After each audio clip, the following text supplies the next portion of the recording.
RTI ಕಾರ್ಯಕರ್ತರಾದಂತಹ Gangaraju ಸಂಪರ್ಕಕ್ಕೆ ಸಿಕ್ಕಿದ್ದಾರೆ. ಗಂಗರಾಜ್ ಅವರೇ ನಮಸ್ತೆ. ನಮಸ್ತೆ ಮೇಡಮ್. ನಮಸ್ತೆ, ಹೇಳಿ ಮೇಡಮ್. ನಮಸ್ತೆ ನಮಸ್ತೆ. ನಿಮ್ಗೆ ಅನುಮಾನ ಬಂದಿದ್ದು ಯಾವಾಗ ಹಾಗಾದ್ರೆ ಇಲ್ಲೇನೋ ಅಕ್ರಮ ಆಗಿದೆ ಅಂತ? ಮೇಡಮ್, ನನಗೆ 1.5 years ಇಂದಲೂ ಅನುಮಾನ ಬಂತು. ಓಕೆ.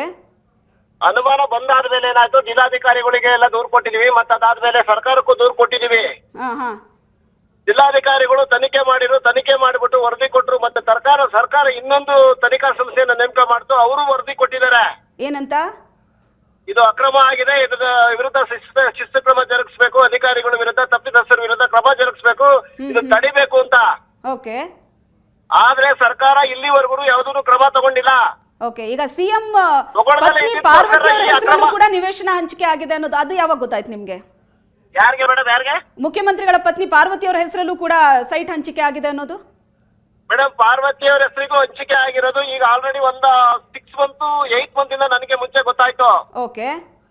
ನಾನು ಮಾಹಿತಿ ಎಕ್ಕಲ್ಲಿ ಹಾಕಿ ಆಲ್ರೆಡಿ 8 ತಿಂಗಳು ಮೇಲಾಗಿದೆ, ನನಗೆ ಡಾಕ್ಯುಮೆಂಟ್ ಕೊಟ್ಟಿರಲಿಲ್ಲ. ಓಕೆ.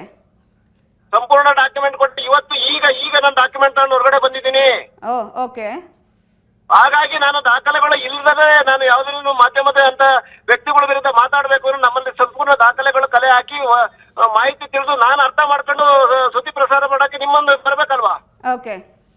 ದಾಖಲೆ ಈಗ ನಿಮ್ಮ ಕೈ ಸೇರಿರೋ ದಾಖಲೆ ಪ್ರಕಾರ 97ರಲ್ಲಿ ಪಡೆದ ಜಮೀನಿಗೆ 2021ರಲ್ಲಿ 50-50 ನಿಯಮದಂತೆನೆ ಇವರು ನಿವೇಶನ ಪಡೆದಿದ್ದಾರೆ. ಹಾಗಾದ್ರೆ ಮೇಡಮ್, ಇದು 2021ರಲ್ಲಿ ಕೊಟ್ಟಿದ್ದಾರೆ ಮೇಡಮ್. 2020ರಲ್ಲಿ ಕೊಟ್ಟಿದ್ದಾರೆ ಅಂದ್ರೆ 20/11/2020ರಲ್ಲಿ ಇವರು ರೆಸಲ್ಯೂಷನ್ ಮಾಡ್ತಿರ್ತಾರಲ್ಲ 50-50 ಅನುಪಾತದಲ್ಲಿ. ಓಕೆ. ಅದು ರದ್ದಾದ ಮೇಲೆ ಸರ್ಕಾರ ರದ್ದು ಮಾಡಿ ಆದೇಶನ ಈ ವರ್ಷ ಮಾಡಿರ್ಬೇಕಾದ್ರೆ ಅದನ್ನು ರದ್ದಾಯ್ತು. ಈಗ ಸಿದ್ದರಾಮಯ್ಯವರ ಪತ್ನಿ ಕೊಟ್ಟಿದ್ದು ಸಹ ರದ್ದಾಗ್ಬೇಕಲ್ವಾ? ಓಕೆ.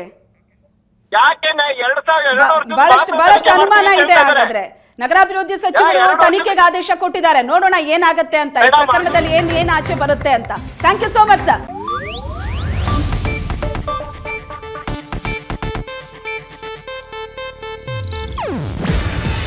ಇದು ಏಷ್ಯಾನೆಟ್ ನ್ಯೂಸ್ ನೆಟ್ವರ್ಕ್ ಪ್ರಸ್ತುತಿ. ನೀವು ನೋಡ್ತಿದ್ದೀರಾ ಏಷ್ಯಾನೆಟ್ ಸುವರ್ಣ ನ್ಯೂಸ್.